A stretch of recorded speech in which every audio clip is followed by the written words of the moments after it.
e dos outros, que tudo que a gente olha parece ruim. Porque a gente está exigindo tudo de todo mundo. E é uma coisa louca exigir dos outros, porque ninguém vai corresponder às nossas exigências. Por isso, não existe ninguém contra nós. Cada um somente está a favor de si próprio. Precisamos entender isso, e isso é muito importante. Ninguém está contra nós.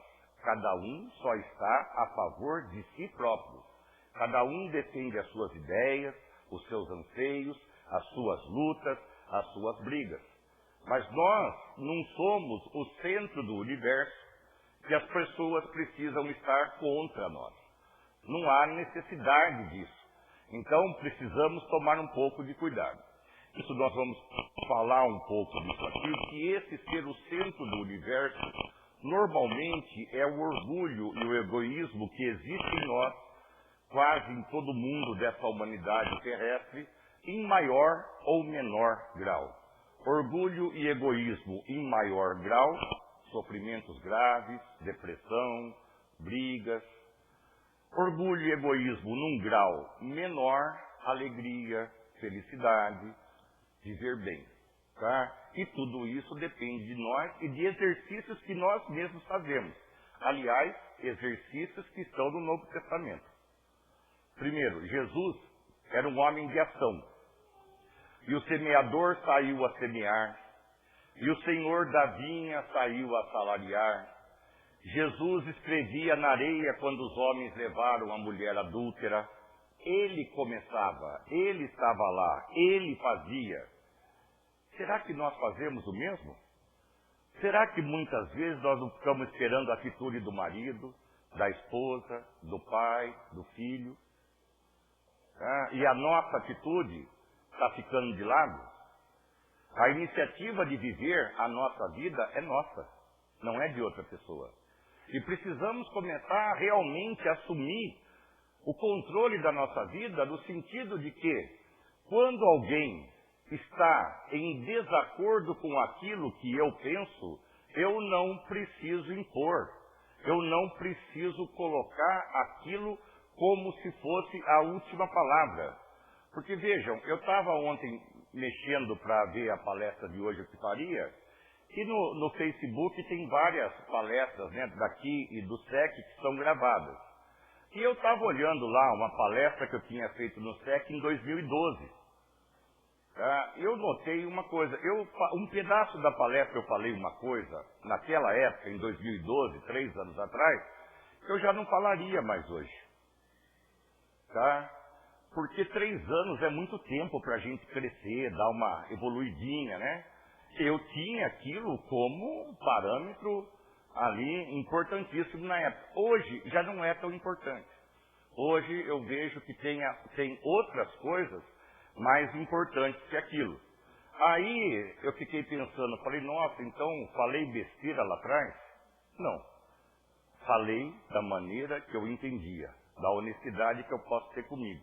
E se isso acontece comigo, deve acontecer com todo mundo. A nossa vida de 3 anos atrás não é mais a mesma de hoje. Mas nós precisamos priorizar a nossa vida no que ela é hoje. Quem vive no passado, se o passado não foi bom, o futuro vai ser a mesma porcaria. Quem vive no futuro, vai estar sofrendo que nem peru, né? Morre na véspera. A coisa pode nem acontecer.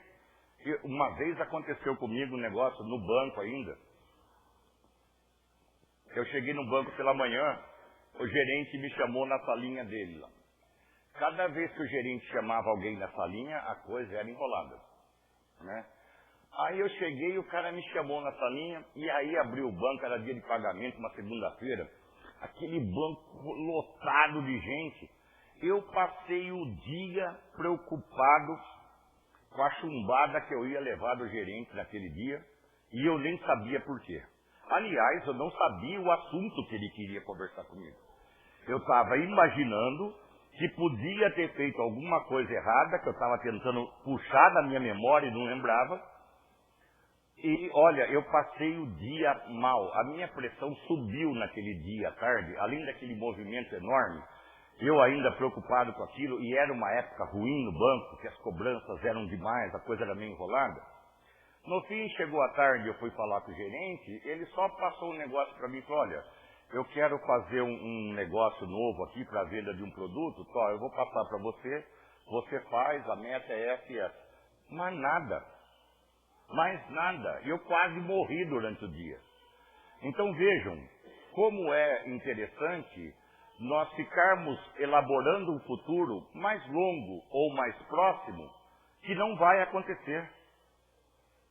Tá? Não é porque eu pensei que vai acontecer que ele vai ter que acontecer. E o sofrimento que eu tenho nesse espaço de antes de acontecer alguma coisa é muito grande. É altamente desgastante. E é um sofrimento desnecessário. Tá? Mas de qualquer maneira, eu escolhi a ficar naquela situação. Tá? Então, eu posso falar, são escolhas nossas, né? No Evangelho segundo o Espiritismo, no capítulo 15, Jesus coloca uma coisa muito importante. O que é preciso para ser salvo?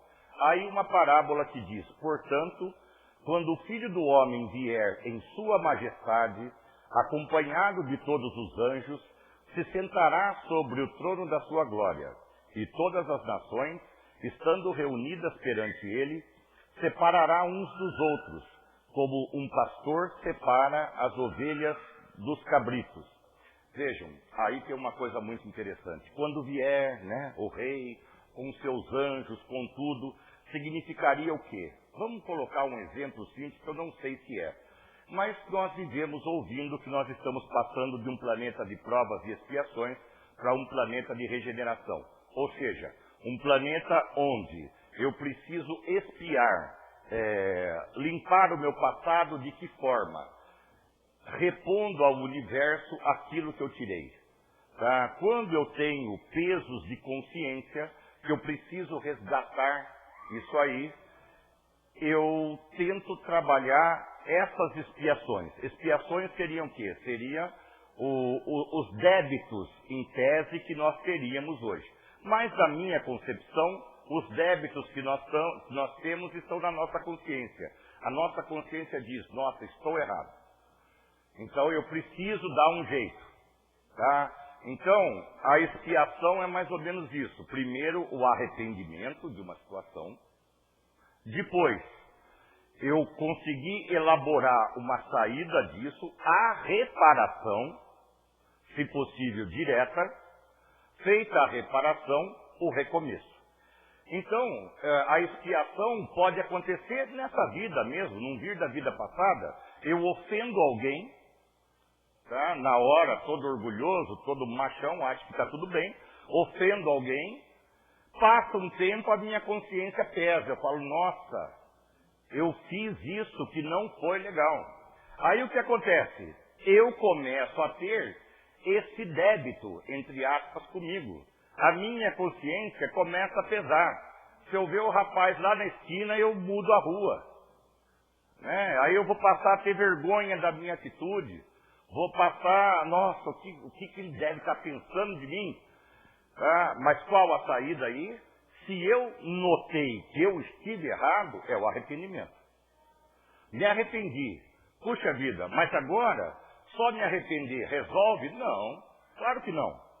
Eu me arrependo, mas a ação continua trabalhando na minha cabeça. Eu tenho um sinal de menos na minha cabeça. Para zerar, eu preciso colocar um sinal de mais, para ficar 0 a 0. Tá? Aí então, qual a situação? Uma reparação direta, se possível. Meu amigo, me desculpa, agir de forma equivocada. Se ele vai me perdoar ou não, problema dele. Aí eu não tenho nada a ver com isso. O meu trabalho com a minha consciência é tomar a atitude que eu acho necessária tomar. Se o outro vai me perdoar, aí é com ele. Vejam, eu vou fazer um vestibular. Tá? Eu estudo até o 3º ano do ensino médio. Principalmente no último ano do ensino médio, eu me arrebento em livros. Estudo. Vou para o vestibular, vou tremendo tanto que cai o lápis, cai a borracha, cai a caneta, aquela coisa. Sento lá, dou o melhor de mim na prova. Acabou. O meu trabalho acabou aí. Daí para frente é com a banca, é com os computadores lá, sei lá o quê. Tá? O meu trabalho é até o momento de fazer o vestibular. E o meu vestibular, a parte mais difícil do vestibular da vida é pedir perdão ao outro. Essa é a parte mais complicada do vestibular. Tá? É a redação. Vale ponto, bastante ponto e muito difícil de fazer. É o perdão. Não só dar o perdão, que é muito difícil, mas ter a humildade de pedir perdão. E às vezes chega a ser humilhante. Dependendo da situação que é necessário pedir o perdão, chega a ser humilhante. Mas o que acontece? A gente se aparta daquela situação ruim. A gente se aparta do peso da consciência. E se há coisa que atrapalha a nossa vida, é a nossa consciência pesada. É a consciência do erro que está em nós e o orgulho dizendo, não, todo mundo erra, eu não quero nem saber. E fica ali, tudo bem, ninguém, eu por exemplo não posso falar para ninguém, ó, vai lá e pede perdão que a sua vida vai ficar uma maravilha. Mas a pessoa vai ficar encanando com aquilo, entendeu? E aí vai ficar sofrendo por escolha. Eu posso escolher tentar reparar o dano, ou então ficar com aquele dano na minha cabeça. Que pode ser que outra pessoa nem lembre mais disso. Mas eu estou com a minha consciência pesada. Tá? Então, nessa fase, nessa terra de expiações e provas, aí nós temos isso. As expiações, que são normalmente consequências de atos, de escolhas lá de trás, que nós vamos trazendo e tendo que dar uma equilibrada na nossa matemática emocional. E as provas, normalmente as provas são provas que nós escolhemos, tá? Para que possamos ter o nosso avanço espiritual. Então, por exemplo, eu estou pensando em reencarnar lá, o mundo espiritual me ajudando, tá? E eu coloco para mim, olha, eu quero passar por determinada situação, se for possível, lógico, depende da justiça divina, mas eu gostaria de tentar determinada situação. Inclusive porque a expiação, o reparar o erro, quando bem feito, ele vira prova de crescimento moral e não de expiação. Em tese, eu ter que limpar o passado parece sofrimento.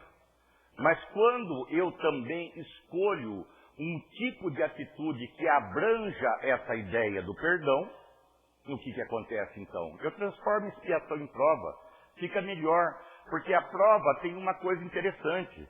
É como o Bolt, correndo 100 metros rasos. Tem que treinar muito, tem que se empenhar muito, mas também, na hora de receber a medalha, é uma beleza.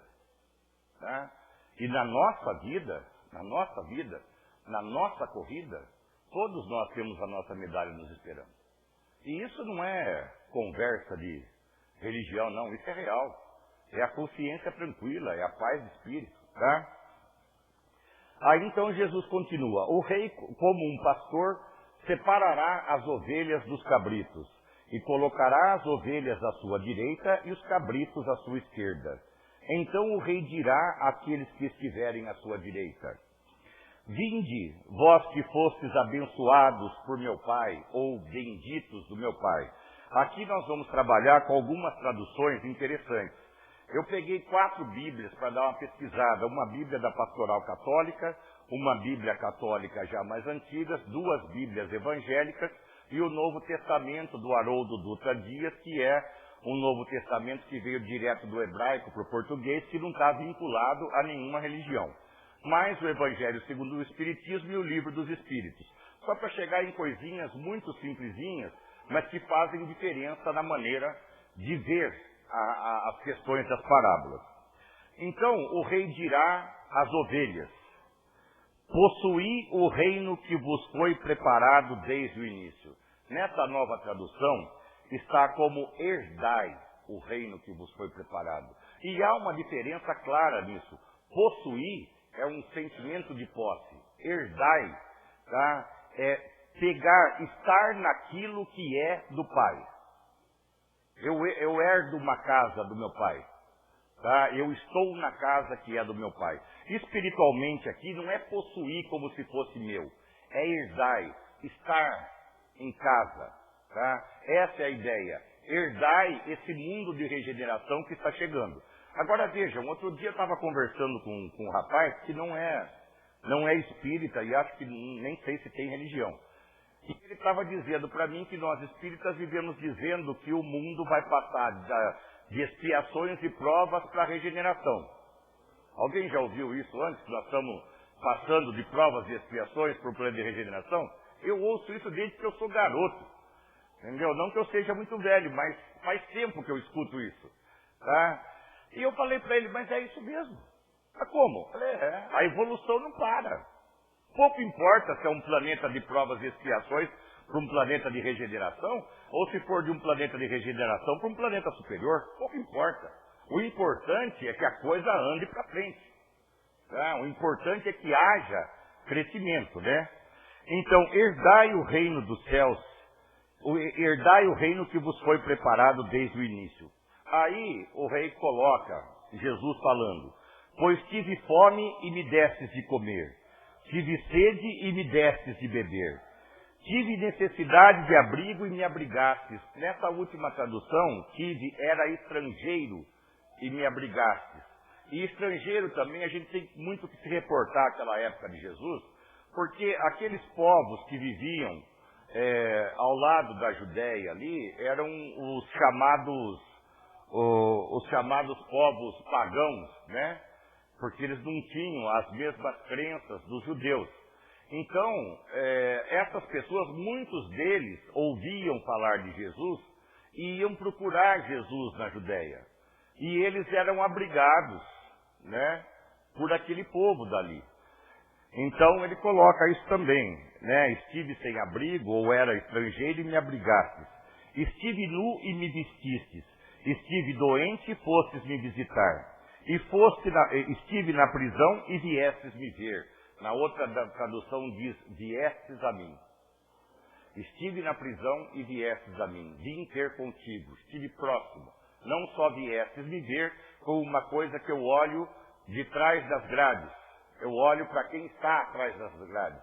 Simplesmente olho. Não vim ter com ele.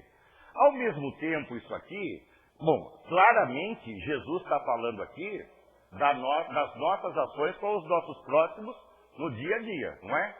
Alguma dúvida em relação a isso? Ele deixa claro, tá? Ele deixa claro.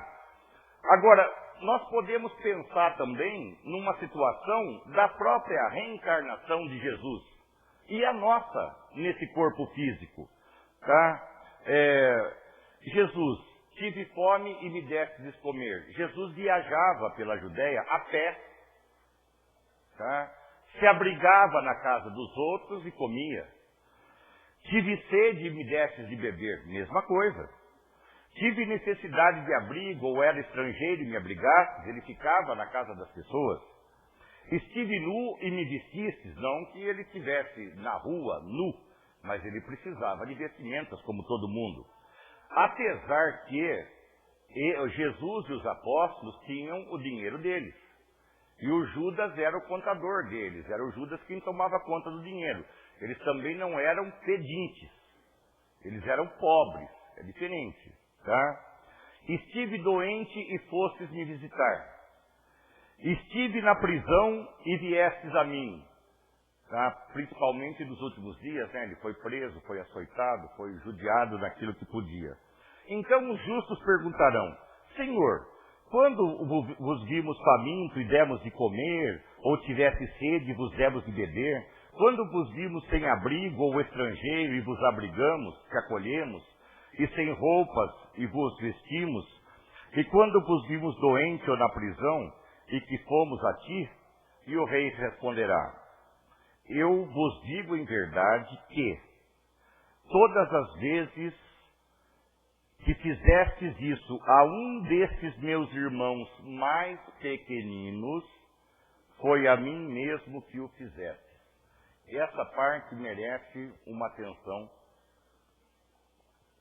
Primeira coisa, uma coisa interessante que a gente tem, né? Porque numa tradução está assim, eu vos digo em verdade que, e na outra tradução está assim, eu vos digo que, amém. E eu não sabia o que era amém, na verdade. Então a gente fala, né? Está tão acostumado, né? Termina uma oração, amém. E amém quer dizer justamente isso, eu vos digo em verdade, é assim, né? Que assim seja.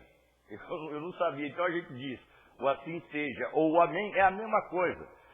E eu não sabia que isso tudo era a mesma coisa. Aí quando ele fala, eu vos digo em verdade, todas as vezes que fizeste a um desses meus irmãos pequeninos.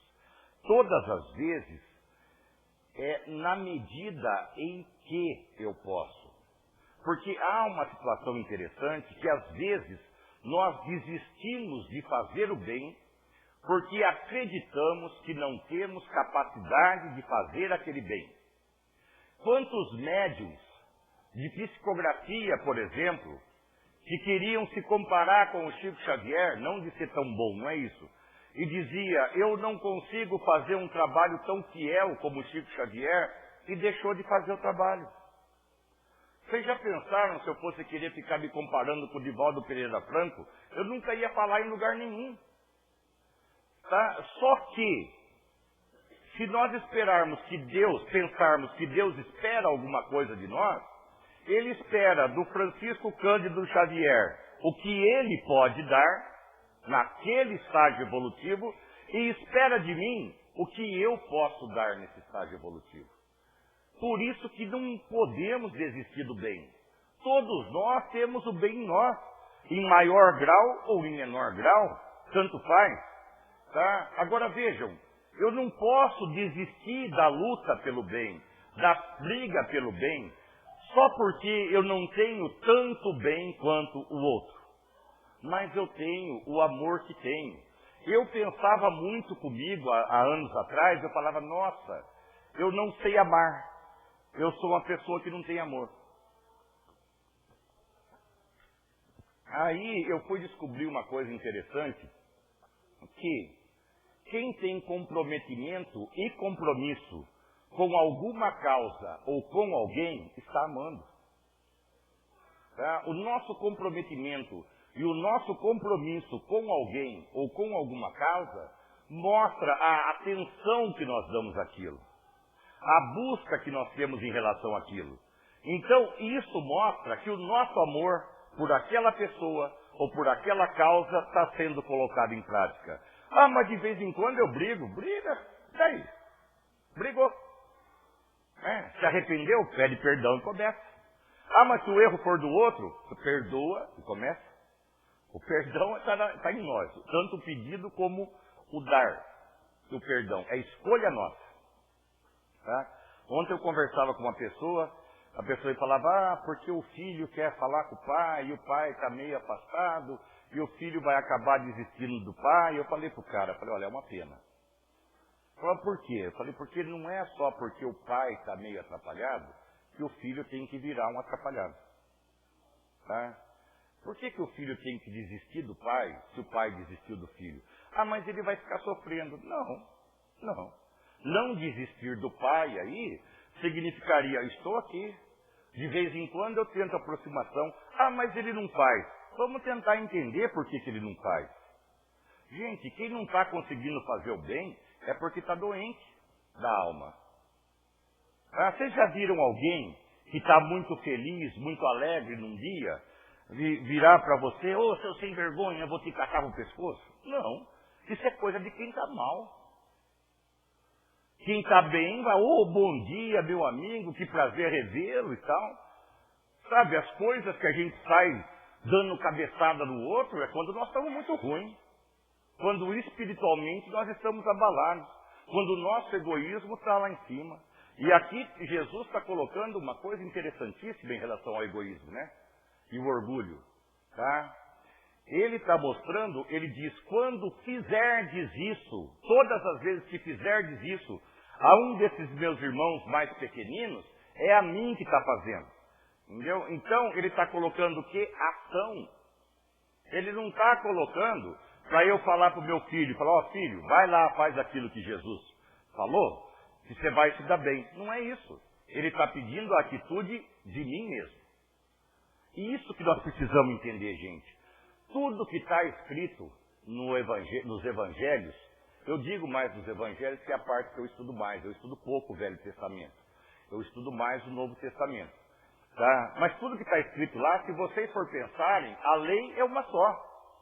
Amar a Deus sobre todas as coisas, né? Todo o teu coração, todo o teu amor. E a segunda, semelhante, não é igual, semelhante à primeira. Amar ao próximo como a si mesmo. Pronto. A lei acabou aí. Mas e o resto? O resto é para explicar isso aí. O amor. O amor a Deus e ao próximo. Que fecha o triângulo. Deus, eu e o próximo. Esse triângulo bem fechadinho, bem centralizado, é o caminho da felicidade. De Deus, minha e do próximo. Resolvido. Tá? Então, nós temos que ficar atentos para essa coisa. A iniciativa tem que ser nossa. A iniciativa do bem tem que ser nossa. Entendeu? É que nem marido e mulher quando quebra o pau. Fica os dois, né, dorme na cama, um de costa para o outro, os dois de olho aberto fazendo de conta que estão dormindo, morrendo de raiva um do outro. Né? Além de estar magoado, ainda está com raiva, quer pegar o outro pescoço, sorte que está de costas. Aí vejam, o que acontece? O marido fica pensando, não, eu errei em ter falado isso aqui. Mas ela também não precisava ter falado aquilo. Aí a mulher lá pensando, não, realmente eu acho que exagerei um pouco nisso aqui, mas também ele não precisava ter dito isso. E vão passar o resto da vida assim, se deixar. Se ninguém assumir a humildade ali e falar, olha, me desculpa, eu errei. Agora, o que não pode também, de repente, a gente ir pedir perdão para alguém e falar, olha, você me desculpa por aquilo que eu fiz, mas eu só fiz aquilo porque você me fez isso. Bom, aí eu estou indo criticar o outro e não pedir desculpa, não é isso? Tá? Então nós temos que pensar que o pedido de perdão, que parece humilhante, é uma coisa muito legal porque alivia situações doloridas. Tá? Tira a dor.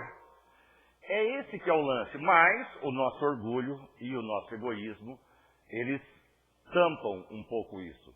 E é necessário entender que nós damos definição às vezes. Ah, eu sou orgulhoso e egoísta.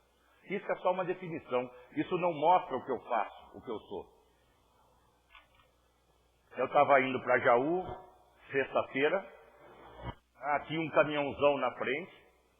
Um carro que andava numa velocidade menor atrás, que não saía para ultrapassar. E daí, estava eu atrás e montou uma fila de carro aqui atrás. Tá? E o caminhão estava indo devagar e as duas faixas amarelas ali na pista. Significa que não pode passar nem de um lado, nem de outro. E a maior parte dos acidentes que os carros batem de frente, prestem atenção, vão estar sempre onde tem essas duas faixas amarelas. Que alguém invadiu a outra pista e bateu. Então o que aconteceu? O cara que estava na minha frente estava quietinho ali. Eu aqui. Aí veio um de trás, passou. Onde estavam as faixas amarelas. Veio outro, passou também. Aí o da frente acho que pensou, bom, se todo mundo pode, eu vou também. Tá? Quer dizer, quem ficar ali, eu me senti um tonto, um bobão, que fiquei atrás do caminhão porque estava seguindo a regra. Tá? Então vejam, se há uma pancada nessa hora, bateu de frente, há egoísmo nisso? Claro que há. Eu achei que a pista é minha. Toda vez que eu descumpro a lei, mesmo a lei dos homens, é porque eu estou achando que eu tenho um valor maior que a própria lei.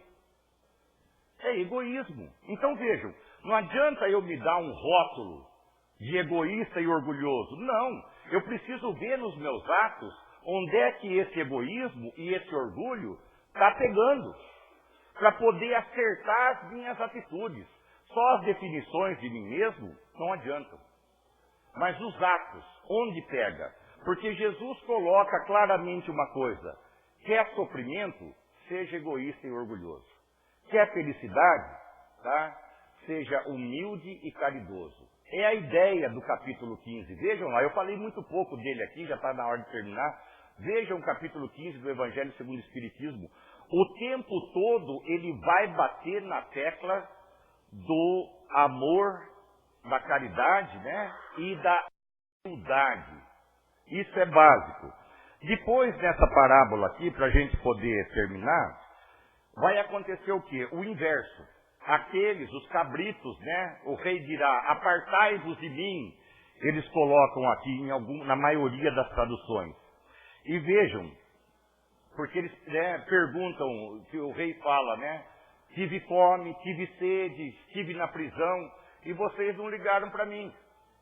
E eles perguntam, mas quando fizemos isso, né? Nós nunca nem te vimos passar aqui. Não, quando não fizestes a um desses meus irmãos mais pequeninos, não fizestes a mim também. Então, ele coloca aí na medida também, tá? Que às vezes nós conseguimos fazer pouco, mas fazemos alguma coisa. E aí coloca, então eles irão para o suplício eterno, os cabritão. Para o suplício eterno e os justos para a vida eterna. Aí nós temos que entender o lance de traduções que é muito importante. Onde está afastai-vos de mim, essa tradução nova, logo do hebraico, apartai-vos. Apartai-vos da ideia de separação, de divórcio. Apartai-vos, né? Parece que nunca mais vai voltar. Não, naquela época, o termo que era usado era afastai-vos. Não é indefinitivo. Afastai-vos de mim. Tá?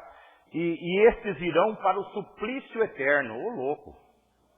Suplício eterno é fogo. Entendeu? Agora, esse suplício, o que é? É aquele castigo que nós conversamos lá atrás, da consciência pesada, que precisa reparar. E o termo eterno, naquela época, era usado como tempo indeterminado, e não de eternidade, de nunca mais vai acabar. Então dá uma outra conotação. Dá um Deus que nos dá oportunidade, que nos dá chance de tocar a vida. Então não é assim, apartai-vos de mim e ide para o suplício eterno. Não, afastai-vos de mim, porque não está podendo habitar a minha casa agora. Não há possibilidade, tá? Mas afastai-vos de mim por tempo indeterminado e não pela eternidade. Ou seja, até você conseguir ter subsídios de entrar na casa. Até você conseguir estar na minha casa. Então vejam, não é essa coisa de inferno. O inferno está onde está a consciência pesada, onde o egoísmo e o orgulho imperam. E o nosso céu está justamente nisso, na humildade de revermos a nossa vida e de começarmos novamente, e de irmos atrás, tá bom? Não deu para desenvolver tudo o que eu queria, porque o capítulo é extenso e dá margem a um monte de definições, ele dá um monte de imagens alegóricas também. Isso aqui dava assunto para um seminário de um dia inteiro, né? Porque quando fala de orgulho e egoísmo, de humildade e caridade, o assunto aí é um campo vasto demais, né? Para a gente encerrar, então, e peço desculpas que somente o pessoal da casa, que eu passei da hora aqui, também no Evangelho segundo o Espiritismo, nessa parte aí, tem uma parte que eles dizem da necessidade da caridade, segundo São Paulo, e isso aqui está na carta de Paulo aos Coríntios, na primeira epístola, no capítulo 13, versículos de 1 a 7 e versículo 13. Que essa oração, então, do Paulo, sirva para a gente como a nossa oração de encerramento dos nossos trabalhos de hoje, mas sintam as palavras. Sintam que é coisa muito bonita. E depois, a gente, aqui, no Evangelho segundo o Espiritismo, a palavra amor é traduzida por caridade, tá? Mas sintam isso, sintam para a gente poder sair daqui legal, com o espírito, né, repleto de luz. Ainda que eu fale as línguas dos homens e até mesmo a língua dos anjos, se não tiver caridade, sou apenas como um metal que soa e um sino que tine. E ainda que tivesse o dom de profecia e penetrasse em todos os mistérios, e tivesse uma perfeita ciência de todas as coisas, e se tivesse toda a fé possível, capaz de transportar montanhas, se não tiver caridade, nada serei. E quando tivesse distribuído meus bens para alimentar os pobres, e houvesse entregado meu corpo para ser queimado, se não tiver caridade, tudo isso de nada me servirá. A caridade é paciente, é doce e benigna. A caridade não é invejosa, não é temerária e precipitada. A caridade não se enche de orgulho, não é desdenhosa, não procura seus próprios interesses, não se vangloria e não se irrita com nada. A caridade não suspeita mal, nem se alegra com a injustiça, e sim com a verdade. A caridade tudo suporta, tudo crê, tudo espera e tudo sofre. Agora, estas três virtudes, a fé, a esperança e a caridade, permanecem, mas entre elas, a mais excelente de todas é a caridade. Bom dia a todos. Perdão,